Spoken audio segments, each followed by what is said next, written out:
So welcome to Fostering Inclusive Learning Online. We are excited to have you join us this morning. We all decided 10 o'clock is just too early to do a workshop. I'm hoping that is not the case for you. And you can enjoy this hour-and-a-half session with us and with your peers. We'll do a couple of peer things today, so we'll have some fun. All right, so I am Stephanie Rodick, and I am the Manager of Professional Learning in ODE, the Office of Distance Education and E-Learning. Sarah, you want to introduce yourself? Hi, everyone. I'm Sarah Holt. I'm an instructional designer in the Office of Distance and Education and E-Learning as well. Hi, I'm Queenie Chow. I also work at ODE, and I'm a project analyst. I'll be helping out with the chat today mainly. Hi, I'm Shed Silman. Everyone calls me Shed, like the thing in your backyard, and I'm an instructional consultant at the Drake Institute for Teaching and Learning. The whole name. All right, so I'm going to start us off today by talking about our outcomes and our agenda before we kind of get into the heart of the content today. Just so we are all on the same page of what we hope you can accomplish by the time this session ends. We are hoping that you can identify particular strategies for creating those inclusive environments, specifically in Carmen is what we're going to talk about today, because that is the online tool that we use here at Ohio State for our online courses. We hope that you'll be able to discuss with others the challenges and affordances of the online environment in being able to create community and support your students. We hope that you can engage with other participants and share strategies. So we always have folks who have taught before online, and then a bunch of people who haven't. So if you have taught online and as we're going along, you have answers to some of the questions in the chat or you want to offer some strategies, please do not hesitate to do that. And then we'll also hopefully have you by the end be able to identify what the resources are to get additional assistance. So our agenda today, we are going to first define what we are talking about with inclusive online environments, but then we will break up the session into 5 best practices. We will have opportunities several times throughout those best practices to let you do some planning and reflection on how you can do these things and implement these things in your course. And then, of course, we'll do resources at the end. And we do have a couple of spots to do some questions and pause to see what questions you have. Queenie, maybe this would be a good time for you to talk a little bit about how we're going to use chat. Sure. So during the session, we've got everyone muted just to keep everything rolling. But if you have questions during the session, just feel free to pop them in the chat. So the presenters and I will be monitoring that throughout the session. I'll share some links in the chat that may be useful for you throughout the session. There is a link there now to download materials for this session, as well as the link for the Keep Teaching playlist on YouTube. We're recording this one and that will be posted here soon. And so keep an eye on the chat. And if you have anything that you need, just request it there. Great. So at the end, as with every workshop that we have done, we will stick around for a few minutes to answer any lingering questions we haven't gotten to. And hopefully we'll have enough resources for you as we go along that if you determine some of your questions are like very specific and you need some additional help individually, we have that covered. All right, so let's get started with just thinking about you today.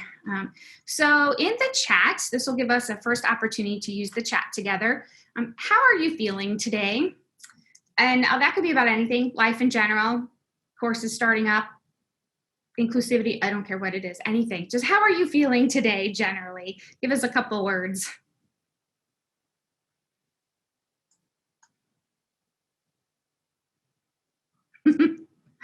I feel you, Amanda. So the sun is helping. I was so worried it was going to rain every day from Tuesday through Friday. I'm pretty happy.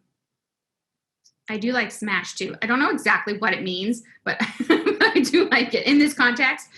All right, so we've got a huge range of emotions going on today, right? We've got feeling very busy and overwhelmed, pretty exhausted, and we've got like really excited and every possible emotion in between. I would probably be correct to say that all of our facilitators are also feeling all of those things today.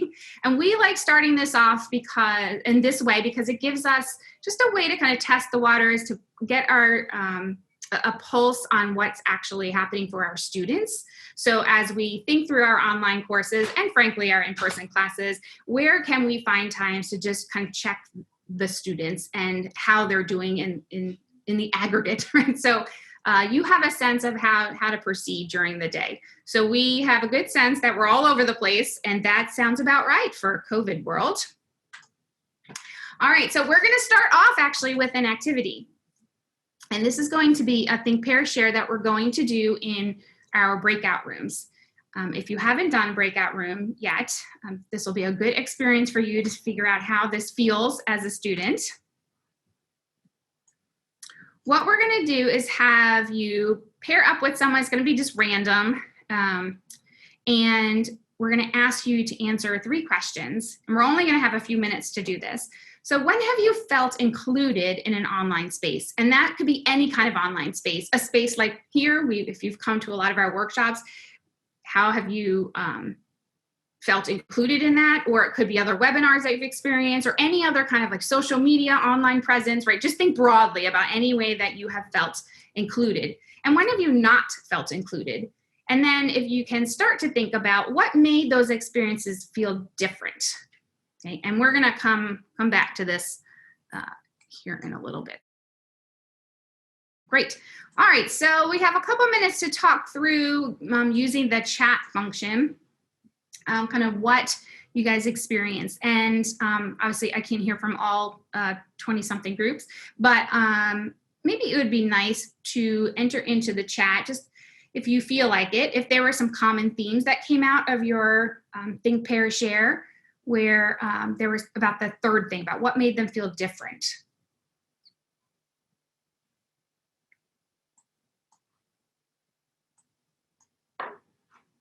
So I'll give you a second here while you're typing that in. So what made them feel different? Interaction seems to be a big, I would imagine a big one. Being able to see each other. Yeah, we're going to talk about that.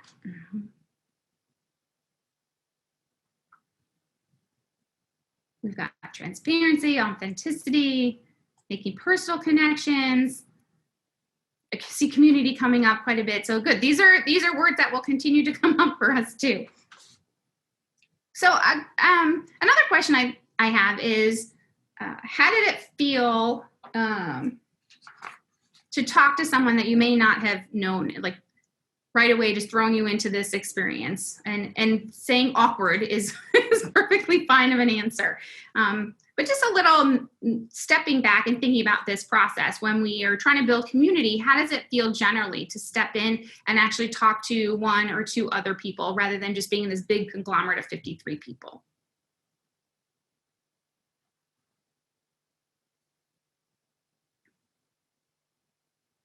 It does make you feel more connected. I'm glad that we've experienced this in other sessions too.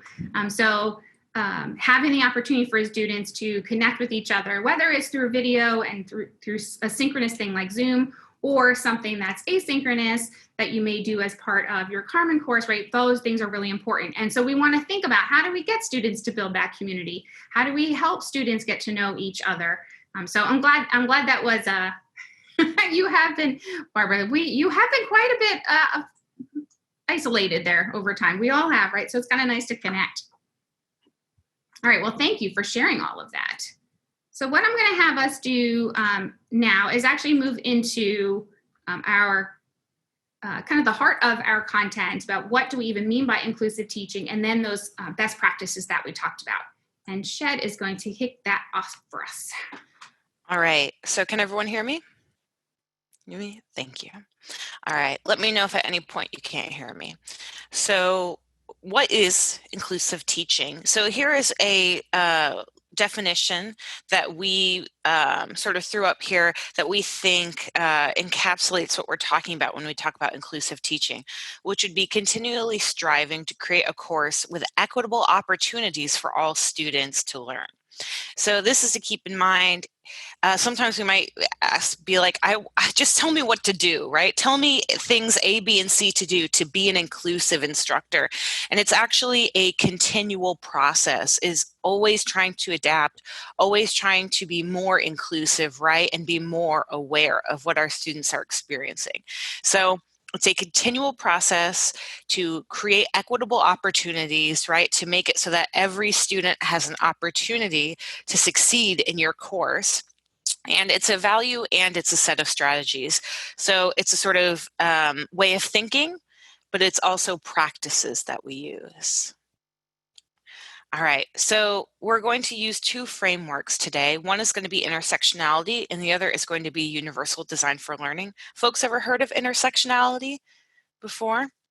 So it's often attributed to Crenshaw, who wrote a piece in 1991 mapping the margins.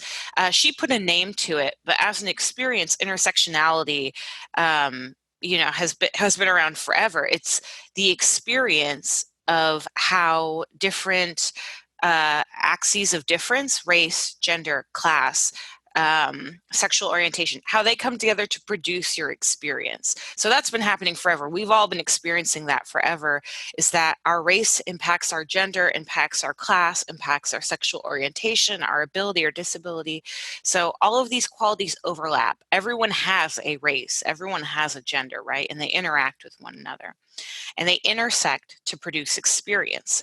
My particular combination of qualities comes together to make me, right, who I am and how I experience the world.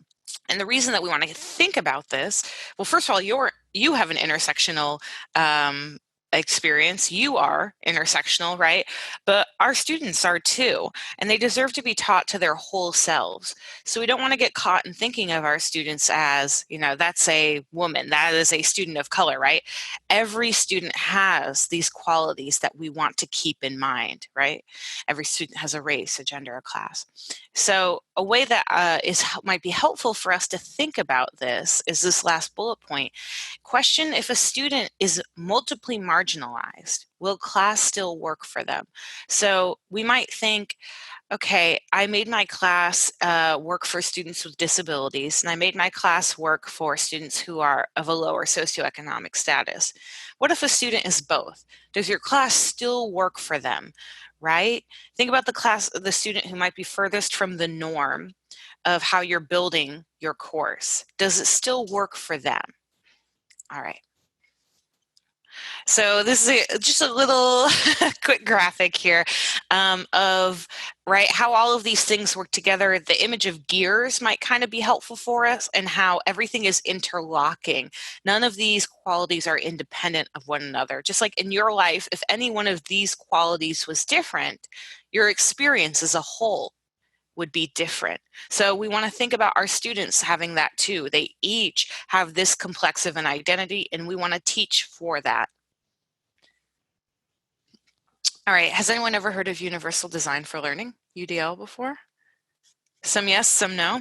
All right, so UDL is a set of practices using intentional course design to create environments that are designed from the outside to be open and accessible to all. And that's from Chickering and Gamson. And so you can see UDL has been, folks have been talking about it for a while.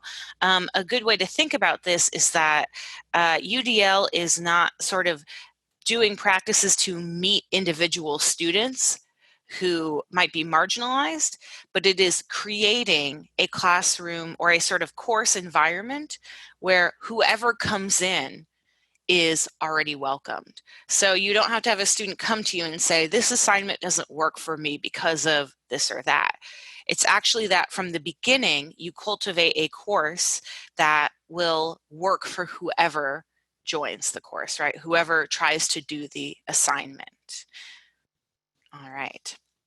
So we have a set of UDL practices or principles here that I'm just going to quickly read, and then we're going to share.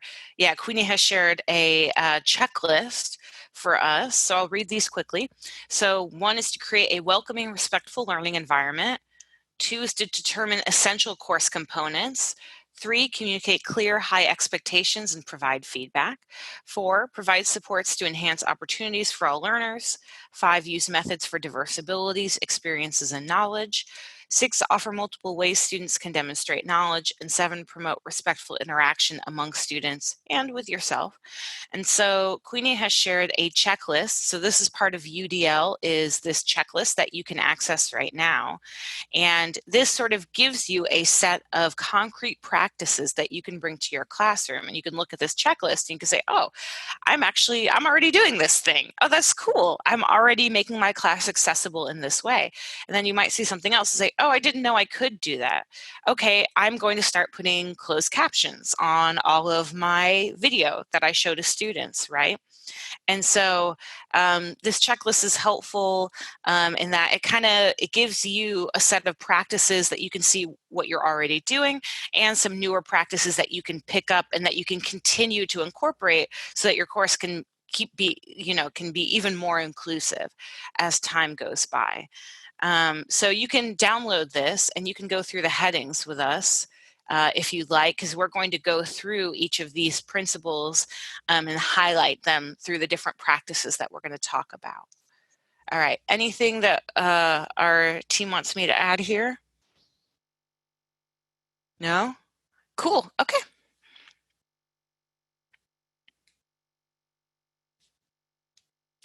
All right, so as we move through this presentation, so we want you to think about the courses you've taught and choose one that you'd like to reflect on today. And you can even accompany this with the checklist that we've given you, is to think through how that course can be adapted with some of these inclusive principles that we're bringing up, or maybe how you're already using some of these principles in your teaching. All right. You ready, Sarah? Sarah's going to start talking to us about the first best practice. Anything else you want to say about this screen though, Sarah? I just wanted to point out that one of the things in UDL, one of the principles is giving students different ways to show their knowledge and to explore the ways that your content connects to their lives. And as Shed has mentioned, they are coming with these intersectional, rich, complex individual experiences. And so this is kind of just wanted to kind of point out that when we ask you to choose which course you're going to think about these principles, these are the kinds of small ways you might offer your students the choices to apply your material to them, even if it's not as big as you can pick anything you want for this big assignment. Some people don't have that flexibility to let students choose a topic or choose a format. If you can, that's great. But there are these other small ways that when you do an example, you might offer them a choice to think about how does this connect to you and share out in those ways. So this can be small or big. Okay, so we could spend hours and hours and hours going through that checklist, talking about each of those 7 principles, and we would keep you here all day. And as much as I would love that, we've sort of narrowed this down to a place to start, as Shed mentioned, and this is inclusive teaching is an approach that we hope you will incorporate in your entire teaching career. So for now, let's focus on some 5 short best practices that can help you make a big impact with a short time frame, or a place to begin to focus your changes in your courses that will directly foster that inclusive environment. So we're going to talk about creating a supportive instructor presence, getting to know your students, providing inclusive materials, ways to set expectations, and opportunities for metacognition and reflection. So first of all, we'd like you to consider ways that you as the instructor can create supportive instructor presence in these online spaces. So we may be in virtual environments, but that doesn't mean that we don't want human interactions. And you all mentioned that when you were talking about that experience of being in a think, pair, share where you had a connection, right? We don't want this to be an experience that feels like students have pre-purchased some kind of computer app.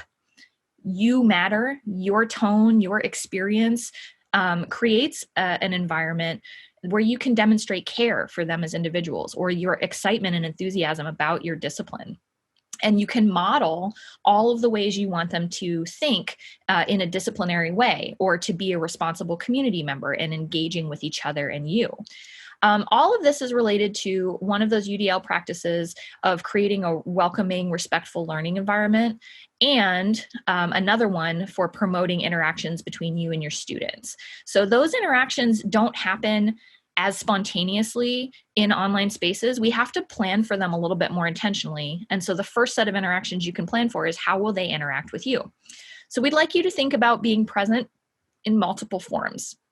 That can be in the individual feedback you give in assignments, or the group feedback you give to the course, to the whole class, or in the feedback you pre-automate in your Carmen quizzes. You can leave that feedback in multiple ways, but it is a place where you are saying, I see your work, I care about your work, I want you to get better and move from here to the next phase. You can create overview videos in a weekly module. Obviously, if you have synchronous Zoom sessions, you're present with them in those ways. And also holding virtual office hours. So obviously using Zoom. Just because you're having an online course that's asynchronous doesn't mean you can't offer optional synchronous opportunities like office hours. We'd also like you to consider using non-exclusionary forms of communication. So when we think about these intersectional identities that our students bring, not all students understand our same references or our speech mannerisms. They don't all have the same cultural capital to understand every example or directions, right? A first-generation college student who has not grown up with the language of higher ed may not actually know what an office hour is. We've heard from students that they may feel like the office hour is the time when the instructor is in their office focusing on work, and I don't interrupt that. And so things like saying explaining what is an office hour and how do you want them to use that, or calling them student hours or conversation hours or conference hours, can do a lot to bridge those cultural gaps. You may have students from other cultures, and also our students are younger than us. Some of us who are still making Friends references to explain a content piece, we're losing more students every year when we stick with that same reference, right? So we want to think about communicating in ways that our actual students can follow us and gain that knowledge. This is an example of some of the ways we can be present for our students, and that is a Getting Started module in Carmen. So even if you are teaching a hybrid or face-to-face class, you can use Carmen to create this sort of hub, this place for introductions and welcome and getting students off to a solid start. I know there's always students who are late on the first day because they're trying to find their way around campus, or they've changed their schedules and they start halfway through that first week, or you're fully online and you don't get a chance to prep them for this work in a face-to-face environment. So you can create this welcome module in any Carmen course.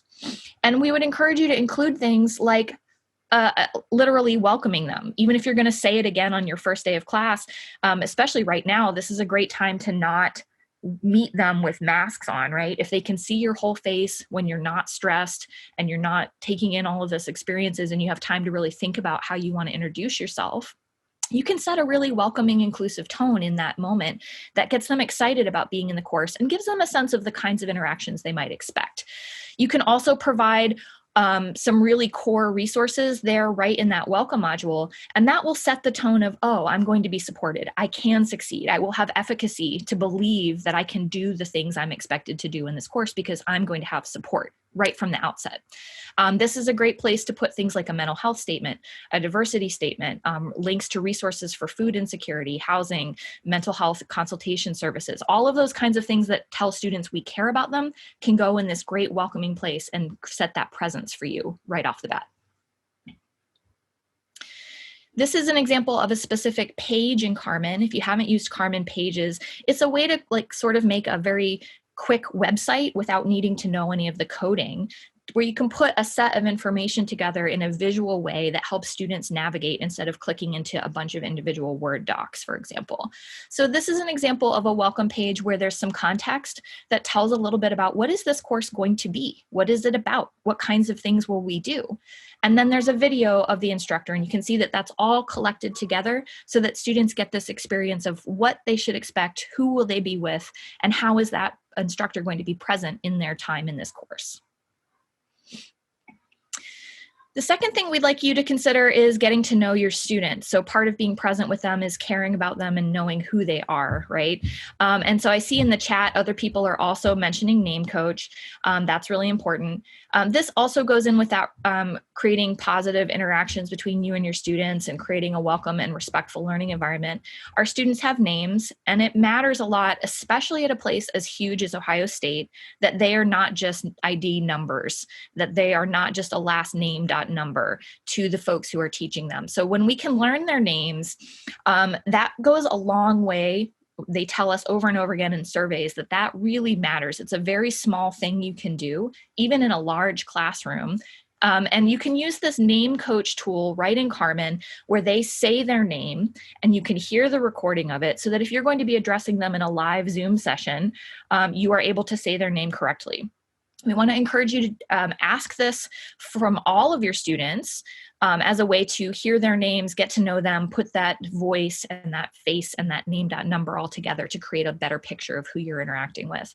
You can also obviously do this in face-to-face classes, and it's really nice, especially if you have those larger enrollment classes where you maybe don't get to interact with every individual every week. And I know when you have 180 students, you're not calling on them by name all the time, but having that recording there in case you need to have an office hour with them. For example, you may not memorize them all 180 in the first week, but if you have it there in the first week ready to go, when they come to your office hours and book that appointment with you in week 6, you can take that 5 minutes and go back and start that interaction in a really positive way. It's a resource that's there for you when and if you need it. And so you can offer 2 points for anyone who puts it doesn't need to change their grade, but a little bit of motivation to say, I care about you enough that I value this and I want us to spend class time doing it. You can also ask them to introduce themselves and in some kind of an icebreaker. We strongly encourage this no matter what your modality is, that they should introduce themselves to each other and to you. Ideally, this would be in a video when it's possible, especially if you're going to ask them to use video later in the course for a Zoom synchronous interaction or for group work or for other kinds of assignments so that they can practice with that technology before they're actually trying to do course content things with it.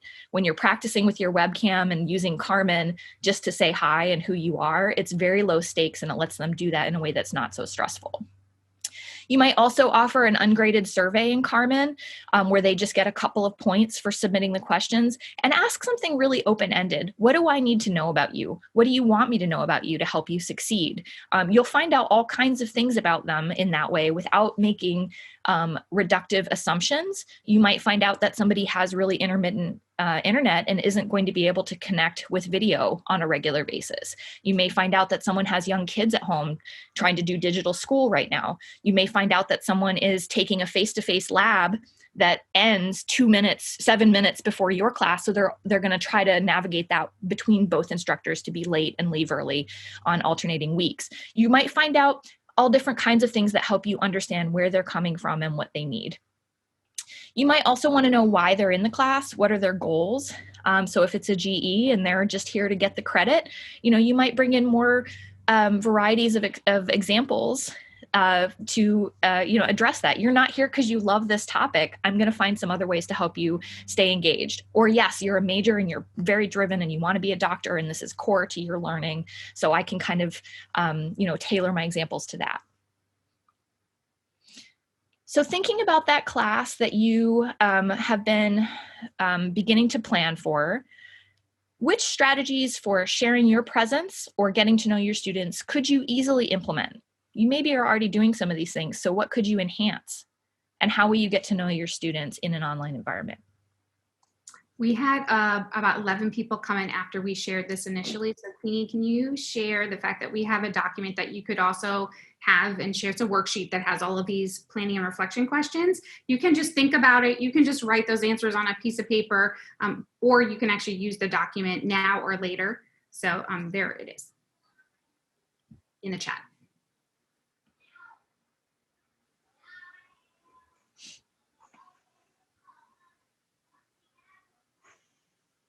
Okay.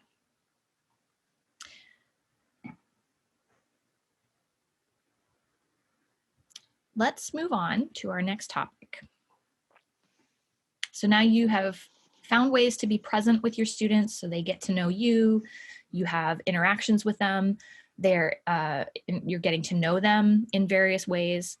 Another consideration that is really crucial to the course are the kinds of material and content you're going to provide. And most of the interactions a student has with an online course are the interactions they have with the materials. So this is a place for us to really consider how that can impact the inclusive environment. So this is the UDL principle that we want to use teaching methods and content that consider diverse learning preferences, abilities, ways of knowing, and previous experience and background knowledge. And for a lot of people, when I talk about UDL with them, that feels really overwhelming. That means that we have to consider so many factors when we choose these methods and materials, right? So we're going to kind of narrow that down and help you make a few decision-making points that might not feel so overwhelming. This is probably one of those places where you have the most opportunity to grow across an entire career, and you probably won't have every piece of material in every class be fully inclusive at any given moment, but that doesn't mean we can't try, and it doesn't mean that we can't make changes over time. So our first question to ourselves is to think about, when we're looking at the materials in our course, is whether those are inclusive to all learners. So some of the considerations Shed was saying, if we have made some efforts to make something accessible for someone with a visual disability, that's really great and that's really important. Will that learner with a visual disability still be able to access that material if they also have low-speed internet and only are using a phone or an iPad to connect? So we want to consider that kind of thing. The ways to narrow this down are to sort of seek to provide materials that are accessible, affordable, and representative. And when we get all three of those, we will be choosing materials that are broadly inclusive. Again, they may not be perfect, but we're getting much, much closer to that goal. So let's talk about access. A lot of you are probably familiar with the concept of accessibility and digital accessibility in a disabilities context. That's really important. But there's also other kinds of access that go beyond ability and disability. Access can mean that we have students who are experiencing food insecurity or housing insecurity, and so they have so much going on in their personal lives that they don't have a lot of energy left over to do their best in your course.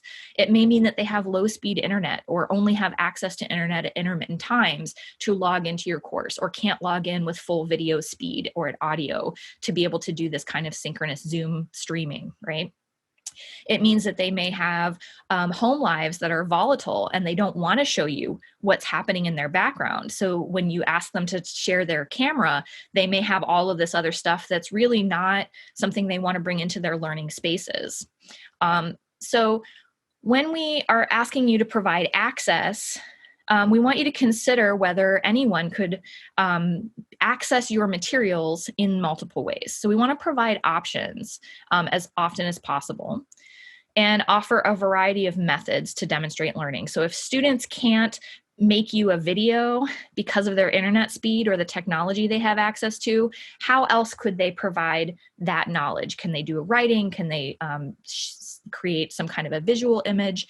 And provide multiple ways to connect. If I can't synchronously join a discussion with voice and video streaming, can I type in the chat? Can I watch a video of other people discussing and summarize that in some way for you in kind of a virtual fishbowl style? We want all of our students to have opportunities to connect with our content and interact no matter what kinds of access barriers they may be experiencing. Let's look at some examples of what that might mean. So this is a lecture page from the Odie Carmen template that all of you can download or import into your course. And so this is a way that we might use our directions and our content to provide access to what we want students to engage with. So in this case, you'll see in this template, there's some context that you as the instructor can fill in. Why are we doing this topic today? Does this connect to what we did last week? Does this connect to something we will do in the future? Is this about my lived experience or my career or an assignment that's coming up? You can help them make those connections even if they didn't arrive with that access to those connections before. You can also help them know what to do with that material.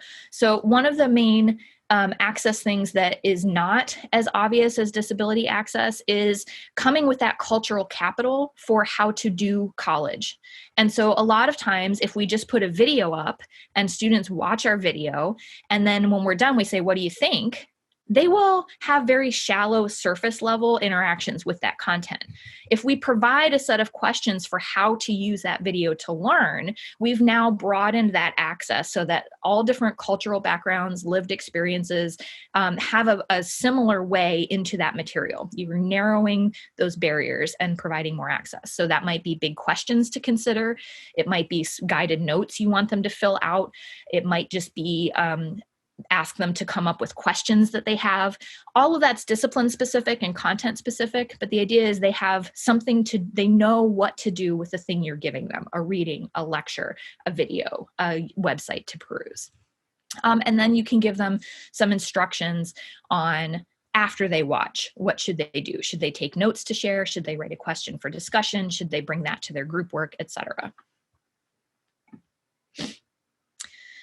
There is also, of course, the disability access considerations, and ADA law guarantees accessibility of our materials as a civil right. This is true for in-person courses as well, but when you have online spaces, so much more of that content is physical in a digital way that we have to be even more aware of that ADA access than we do in a traditional classroom.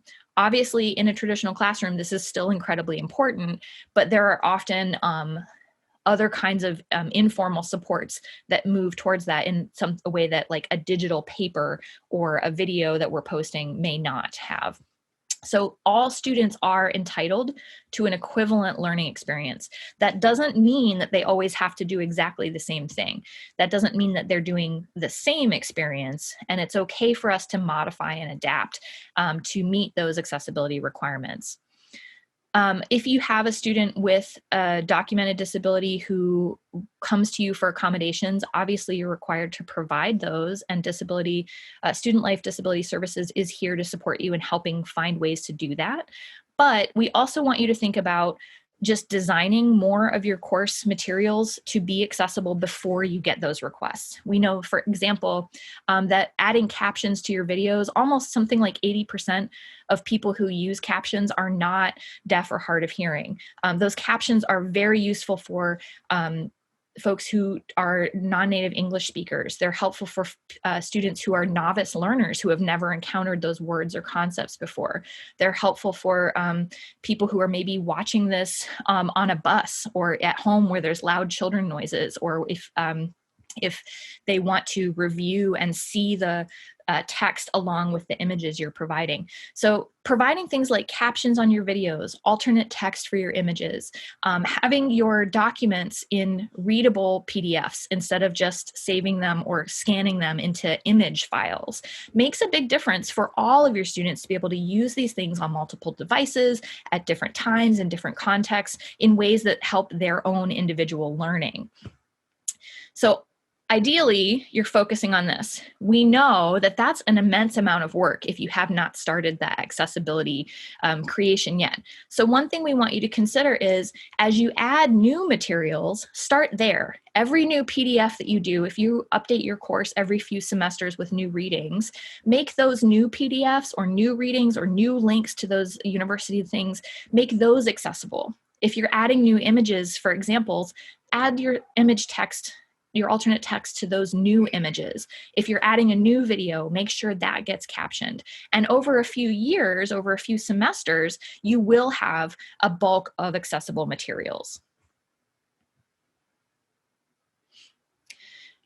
Materials should also be affordable. This is a huge thing we hear from students. If students can't buy your materials, they do not use your materials, and they have lost access to that knowledge required to succeed in the course. So thinking about the cost of textbooks, or if you're requiring ancillary software like MATLAB or some kind of a publisher's provided quiz bank or something like that, there are so many resources at Ohio State that can help you make alternate choices to do that same work with free or reduced cost resources. So as much as possible, when you're making your syllabi, when you're thinking about the kinds of activities you want students to do, look for ways to creatively work around those costs, because that is a huge way that students lose access to our work. You do have a very specific university libraries resource on affordable materials, as well as the Affordable Learning Exchange, that are here to help you brainstorm those resources, share resources that have been created within your discipline at Ohio State, or to connect with people who can give you good guidelines that are really specific to your discipline for how to find those and use those resources. This is an example of a School of Environmental and Natural Resources course where she tried to do that with her book. So in this course, they used a textbook called Thinking in Systems. And so on the first, in that welcome module for the course, she posted this resource, and it mentions the name and the context of the book so that someone could find it on their own. It links to the cheapest current price on Amazon in print, if they want to purchase the textbook. She also chose something that's sort of a slim paperback volume that's a little bit more of a trade publication instead of a large textbook where they might only use a few chapters in this course.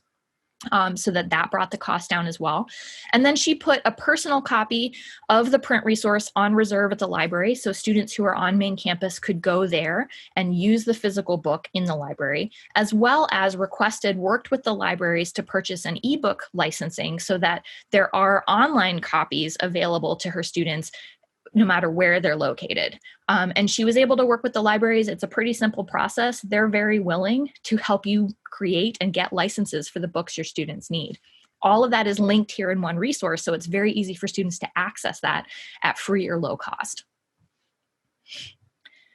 Right. So that may not be, the library's closed reserve may not be available this fall, but as a general principle for most of our teaching careers, that's going to be a good opportunity for students who may be around a physical campus at some point.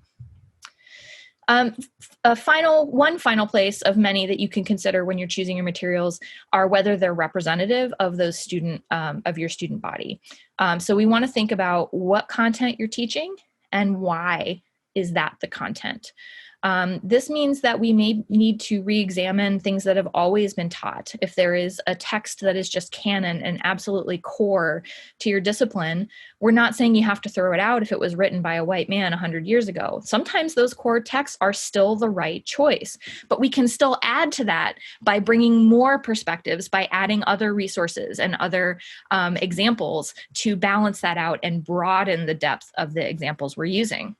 We want to look for diverse voices and scholars who have been marginalized to raise up their voices and make a richer experience for our students.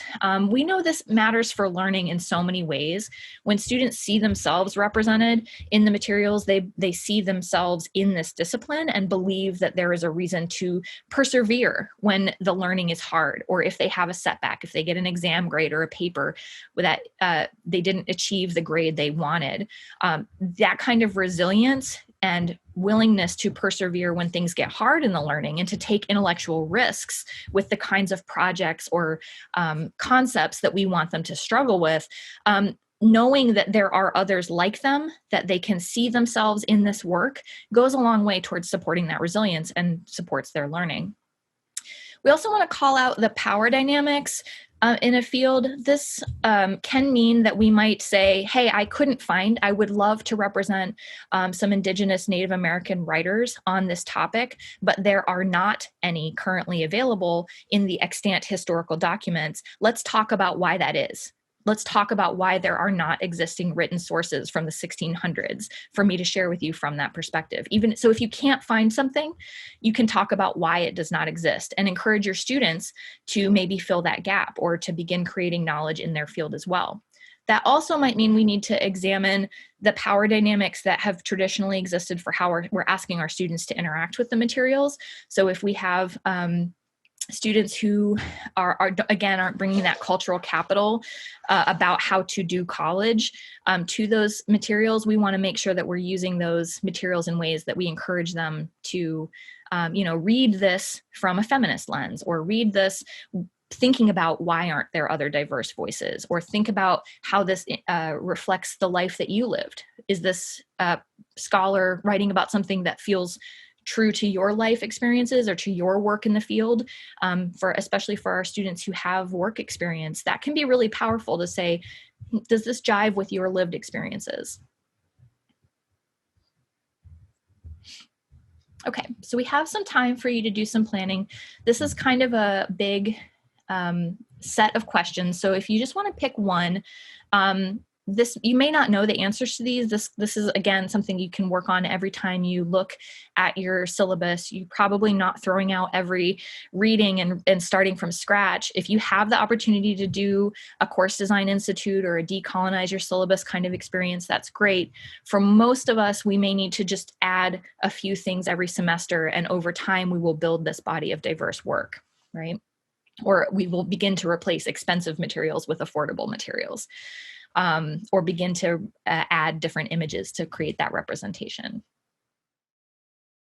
So if you have questions that you didn't resolve with each other, feel free to put them in the chat, and I am going to take a stab at answering as many as possible.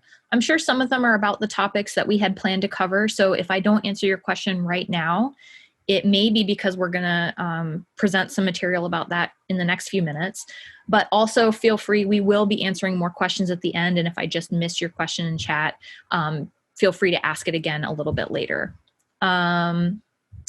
I also wanted to point out to you that even though most of us had a really positive experience getting dumped into these breakout rooms to chat at the beginning of the workshop, it seemed like, at least in my group, it goes a little faster the more we get used to each other and as we build that community, and it did feel a little bit different and even better this time. So think about whether that was true for you, and if so, why, and think about how that might influence your ways of giving students opportunities to engage with each other. All right, Shed, you want to talk about setting expectations?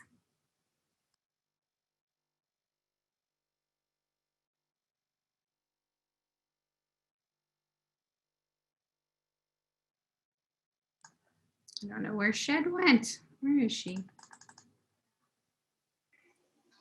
Zoom took me a moment to get back into this main room, so I wonder if hers is just processing for a moment as well, so we can give her a few more moments here.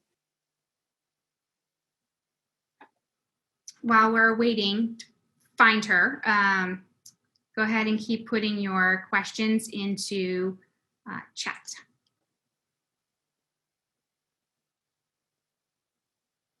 I can answer a quick one that just came up here since we're still given a few moments. Somebody asked about Zoom and whether it auto transcribes videos. It does, as long as you record to cloud. And just like with any auto transcription function, it's not going to be 100% accurate. So the best thing is for you to record to cloud. It'll take about an hour or so for those transcriptions to show up, and then you'll go in there and you can actually watch your video and edit the portions where it might have gotten it wrong.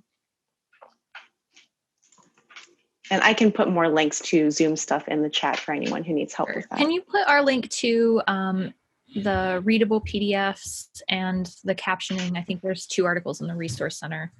Let me see if I can find that. One moment. Thank you.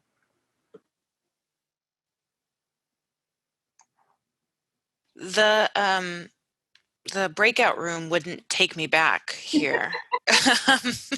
So I just had to leave the meeting. Huh? That's okay. They're putting their questions in. So we are ready to get started when you are. All right. Are people still coming back, or? I think you were it. Okay. All right. Thanks for your patience.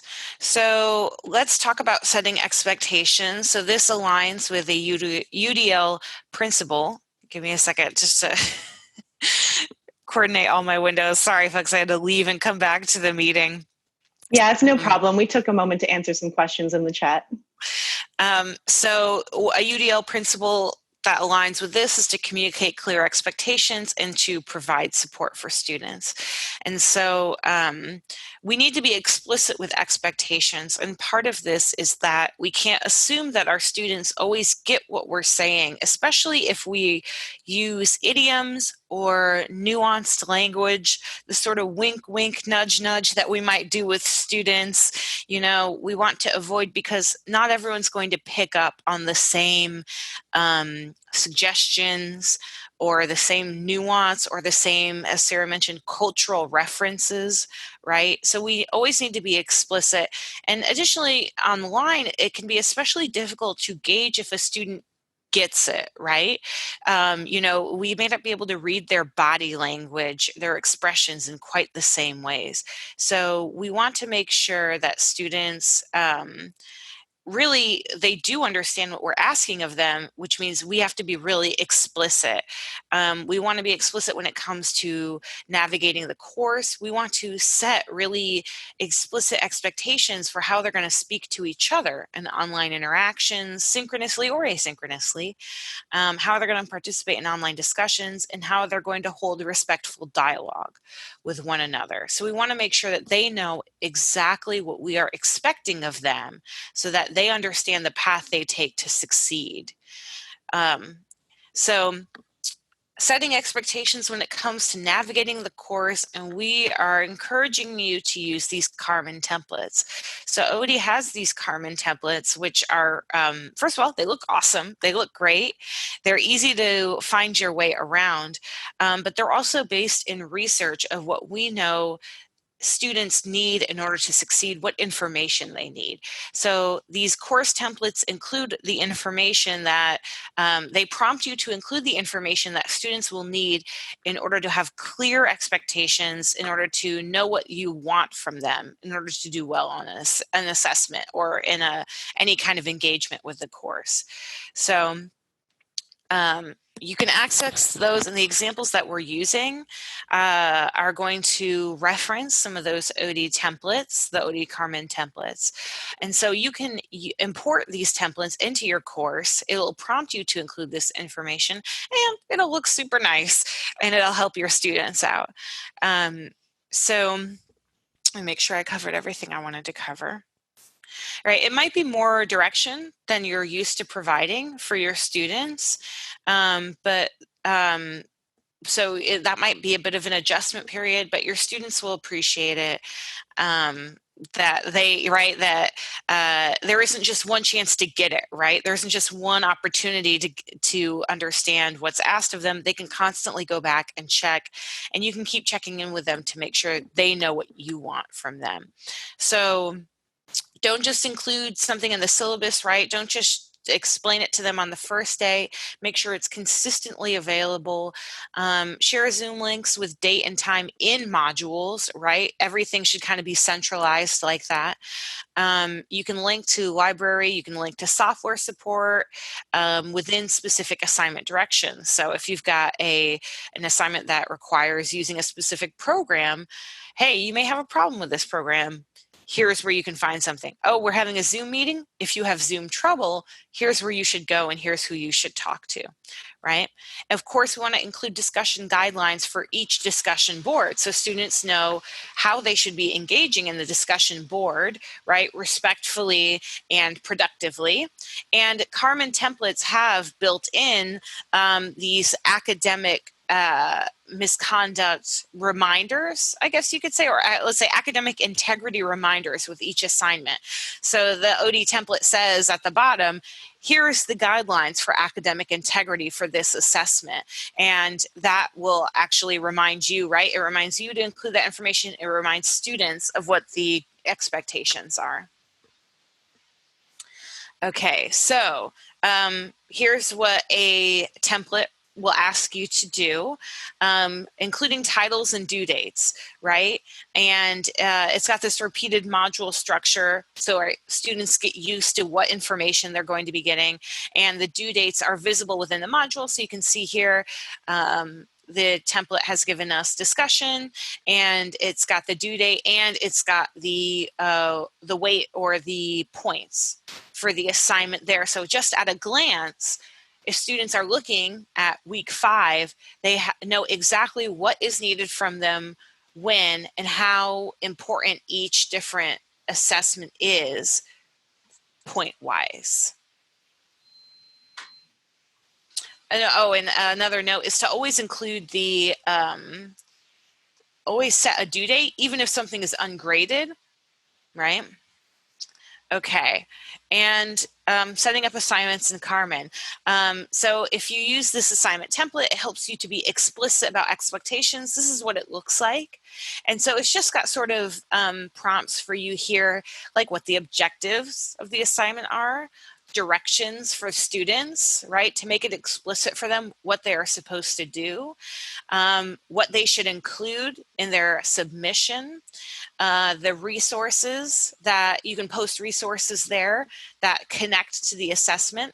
And then we've got, of course, the academic integrity information at the bottom. So this is automatically populated when you use the OD template, and you don't have to include objectives. You don't have to include resources for each assignment if it's not relevant, but this is a nice reminder for you to just be as explicit as possible with students so that they can succeed. They have the information they need to succeed.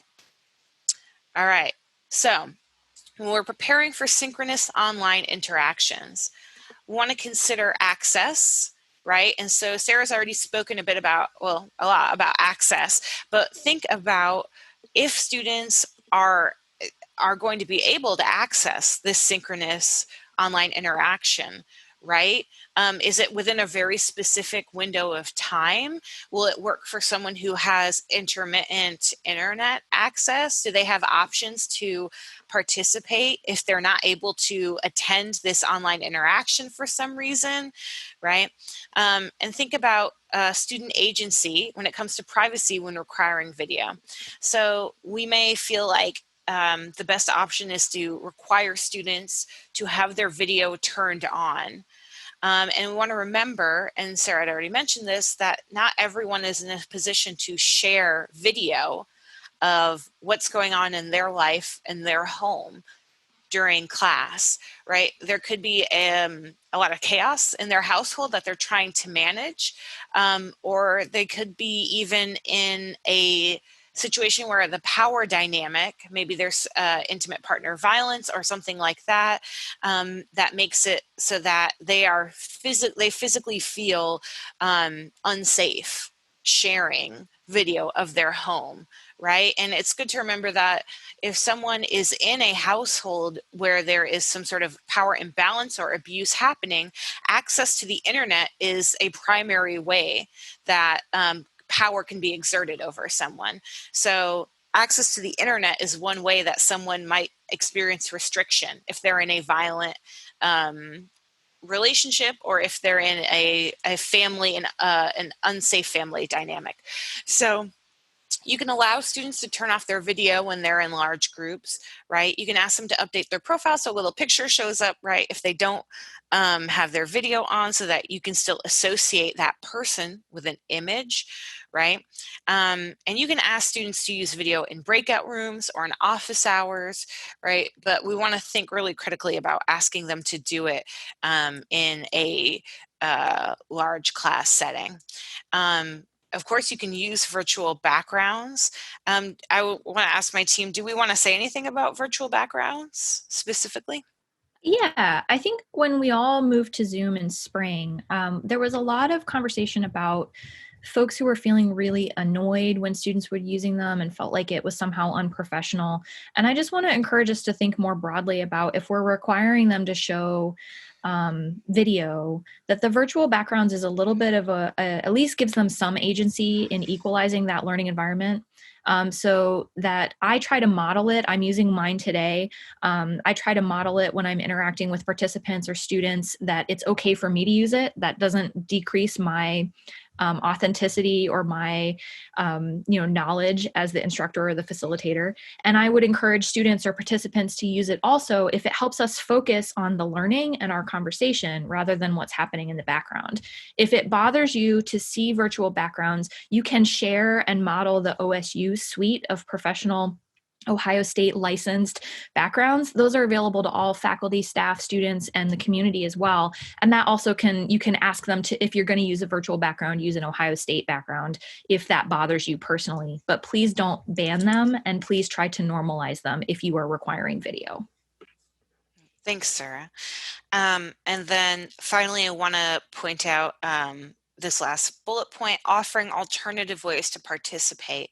Every student is not going to be able to participate in synchronous online meetings. There are a million reasons that students may not be able to attend, and sometimes, well, often they're out of the student's control, right? So a lot of the reasons that we've already mentioned when it comes to access and privacy concerns and caring for others in their life, and managing a household, and whatever the reasons might be, we want to offer options so that not making it to a synchronous online interaction is, that doesn't become the only way they can succeed, right? Giving students options so that they're not penalized if they're unable to attend a synchronous meeting and are, and because of a reason that's out of their control. All right, so online discussions. So we want to facilitate authentic conversations, choosing aligned questions, right? Being purposeful and deliberate when we motivate student conversation. We can use groups, right? If we're saying, oh, I want to put students in groups so that I want students to talk to each other so they can cultivate a connection, you can try repeatedly putting students in the same groups. Then they'll actually get to know the folks that they're speaking with, right? You can build community with icebreakers, ungraded interactions. We've got all these resources listed here like Zoom polls, check-in questions, digital cafe style course discussions. These are all just ways to digitally engage students in a sort of low stakes, even fun kind of way. And you can encourage students to use peers' names, right, so that they can get to know each other, encourage them to learn and use each other's pronouns. It's really important. It's very uncomfortable when a student said, like they said, right? And using shared documents.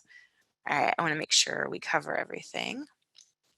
All right, so this is an example of what a discussion can look like on Carmen that we have provided. So again, OD can help you, the OD template can help you lay out the details for this. And you can see that this person has provided the context for this discussion within the larger scope of the course. So why are we having this discussion? How does it connect to the course goals? How is it going to help you build skills that are important for the course? And then they explain the preparation that you should be doing for this discussion board, how to go above and beyond, how to succeed, and what the expectations are. You can see here, good comments are civil, they add to the discussion, they cite sources, right? This instructor is really explicit, and it even has this moment here, what to do under the blue box, and that's something that the OD template automatically populates for you. All right, a quick note about respectful dialogue. So if we're expecting students to engage with each other respectfully, we should probably give them some guidelines on how to do that. One suggestion is to have students construct a classroom contract at the start of the term. The way you can do this is you can ask them, what do you think should be in our classroom contract? And students can give you some really great suggestions. And then if you think there's any that are missing or that you want to emphasize, you can add your own. And you can hold students to that throughout the semester so that, you can say, hey, before we have this discussion, let's review our classroom contract and let's remember the promises that we made to each other about being respectful. You can post a respectful dialogue statement in your syllabus and throughout your Carmen modules, right, to remind students this is what is acceptable for class. You can tailor them to each assignment, and we can give you examples of those if you're looking for them. We want to encourage you to call students in rather than out. So calling out would be the practice of isolating someone and saying you did something wrong, right? Calling in is a practice of saying, hey, maybe you made a mistake, maybe you didn't mean to do that, and here's how we can kind of repair the situation. And again, that's something we can talk to you more about if you want to learn more about it, but we want you to pull the positive intentions out of what students say and try and help guide them towards a more respectful way of saying what they want to say, because often students make comments that are hurtful out of ignorance, not maliciously. And of course, emphasizing community learning and student accountability to classmates. So instead of, a student makes a hurtful comment, and instead of saying, hey, that upsets me as the instructor, even though it may very well upset you as the instructor, turn it towards community learning and point out that students have to be accountable to their classmates, right? Who is in the room with us, right? Have you thought about who else in the room you might be affecting with your speech? Right? You have to be accountable to your classmates by being respectful in your dialogue. And that's a very quick review, but again, that's something that we can speak about more when we answer questions and just in general in our programming. All right, so we've got a quick example here of discussion board expectations. This is from, I believe, a bioethics course. That this person included their own examples, right? They explained, and you can see in this second paragraph that they say this course is going to delve into sensitive topics, right? That might have emotional connections for you, but the expectations are that we will be respectful of our classmates while consuming this media.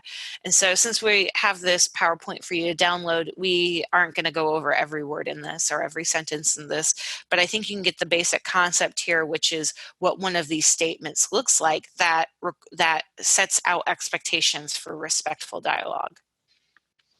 All right, so we've got a planning and reflection moment here. Stephanie, maybe we should just sort of highlight it and then move on to our next section. What do you think? Yeah, that's fine. There's not much to write about here. We just want you to think about like which of these would be someplace where you just need to be clear. Right. So it could be in you can set out clear expectations for how students navigate the course, how they engage in online interactions, how they improve online discussions, or how they can have respectful dialogue. So where in your course can you be clear with your expectations? Yes. So then since you have the reflection questions, this would be a good place then in that document to start writing down specifics. Not now, but later. All right, so we want to talk also about metacognition and reflection. If you've ever heard of metacognition before, it's about students sort of taking a step, well, in this context, students taking a step back to understand the learning that they're doing. So we want to offer students opportunities for reflection, ask them to think about what are they getting out of the class, what's the journey that they're going on, how is it going, right? How is their learning going? Do they see their own improvements? Do they see their own learning happening, their skills developing?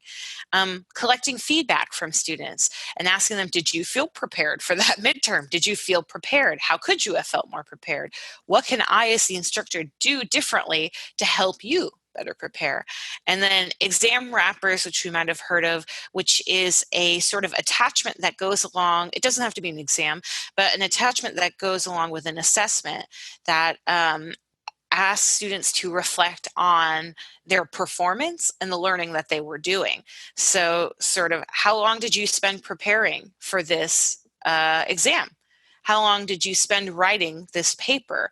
How would you do it differently next time, right? What should I do as an instructor to help you do better on the next assessment? And then we've got an example of a reflection assignment in Carmen, right? So this is explicitly spend some time reflecting on your individual experience, and it lays out exactly what they want the student to do.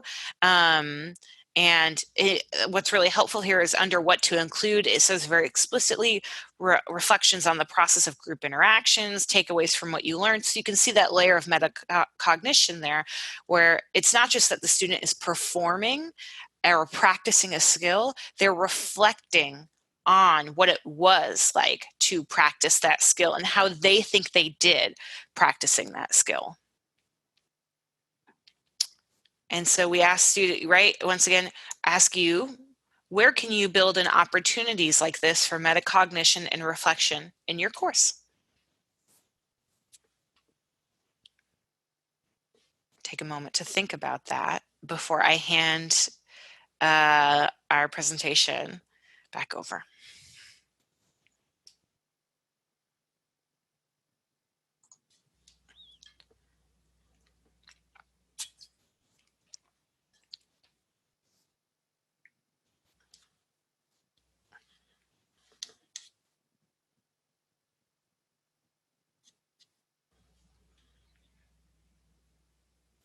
Okay.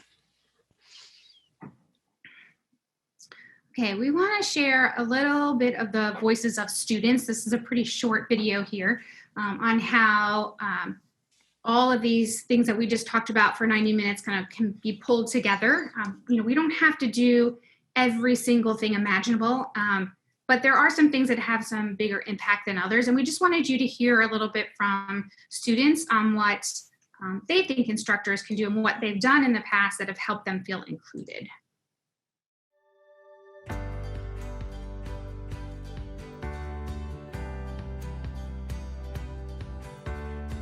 One of the most inclusive learning spaces I've been in on campus started in my French class. My professor was just really great at making everyone feel really comfortable to be in there. Speaking a foreign language can be pretty nerve-wracking, but she made sure to respect everyone's contributions and, to call on people who didn't speak so much.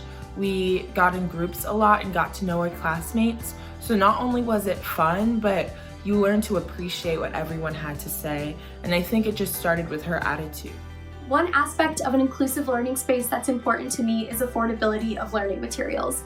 I love when professors utilize free or affordable text and access codes in the course. And I experienced this in History of Rock and Roll.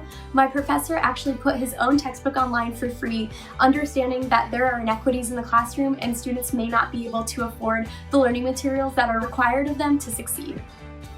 My instructor helped me feel supported and motivated by offering lots of flexibility with taking online classes.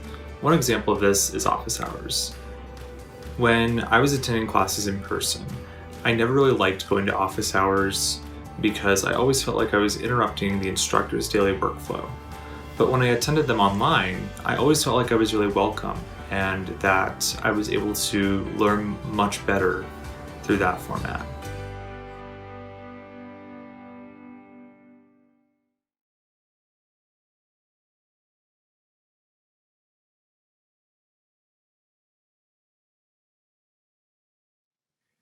All right, so we have, thinking about all of the things we discussed, we have a little poll for you. And the poll is going to ask you, which of the 5 best practices that we talked about do you want to incorporate into your course?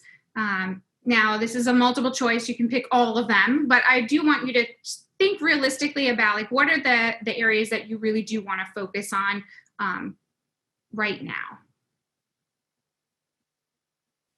It doesn't let me take the poll, Stephanie. That feels very unfair. You don't What get if to. I want to take the poll? You don't get to. You're going to include everything, Shen. We know that. I know. I'm great. Voted. I know you can't see on your end, but on my end, I can see that about 67% of you have voted.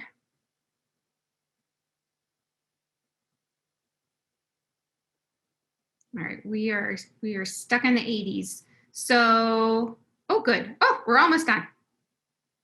Awesome. All right, we got just about everybody. I'm going to share the results here. So is any of this surprise you, Sarah? Number 1 is instructor presence. And we've talked a lot about this in other workshops, so I'm not surprised. And getting to know your students as the top 2.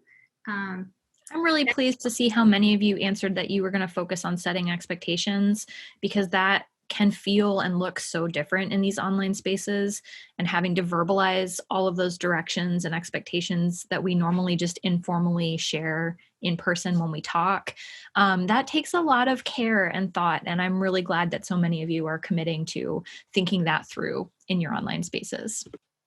I would say that is also true for inclusive material. I think that's the one that just feels so overwhelming, as you had talked about. So I am thrilled that is something that at least 16 of you are willing to start thinking through. It's not easy, and we know that. We have lots of resources for you to go to, and so we wanted to make sure we put some out here. And we had, I think Queenie and myself, we've been posting things about consultations. So you have these slides. Queenie's posted them a couple times. So you have the direct links in those slides to get consultations from our OD consulting team. You also have the link to go to the Drake. So if it's something that is about like thinking through the online aspect, and it feels much more focused on the online part, like what would a good tool be, that's a good place to come and talk to us as OD. But if there's some of the questions you had in there, like that were just bigger about course design or about just how would I and why would I even go about doing X, Y, and Z, that's not really tool focused, that's a great time to go to the Drake Institute. If you have a tool question, like Zoom is not doing what I want it to do, or I don't know how to make Carmen work the way I want it to, that goes directly to the Carmen at osu.edu folks. And then we have a whole help team to help you with that. Queenie's also been posting direct links to specific articles that are in our resource centers, but there's the link to the generic one. It gets you to the whole thing. And we also put in here the link again to the university libraries. That link sends you directly to the Affordable Learning Exchange part of the university library's gigantic website. But we also gave you the link to the ALX, that's the Affordable Learning Exchange, again, page that's through OD. It's all a partnership. And then lastly, we always have an interest in having you go to the Keep Teaching site, because that's where we've been putting all of our materials. So we know we're about a minute over, and we will take questions at the end. I guess I just want to add some few points at the end. Like, I always want people to be realistic about what they're doing. This is a difficult time for your students, and it's also a really difficult and stressful time for us as instructors. So please let us help you. And maybe part of that helping is helping you think through what's realistic that you can actually modify with the time constraints that we have. There are things that we have to do, and there are things that would be great to do. So just let us help you kind of figure that out. We are here to do that. And sometimes those small things just really are huge impacts, as you heard from our students. Some of those things are not really big, but little things like that can really make a big difference. So for those of you who need to leave us or don't have any questions left over, thank you so much for participating with us. Thank you, Shed and Sarah, for sharing all of your tremendous amount of resources and knowledge on this. And thank you, Queenie, for continually posting. She finds all the links and she just puts them all in there. So thank you so much to the three of you. I really appreciate it. So I hope everyone has a great day. And for anyone who hasn't had questions answered, please hang with us, and we are happy to do that. And the rest, have a great rest of your day.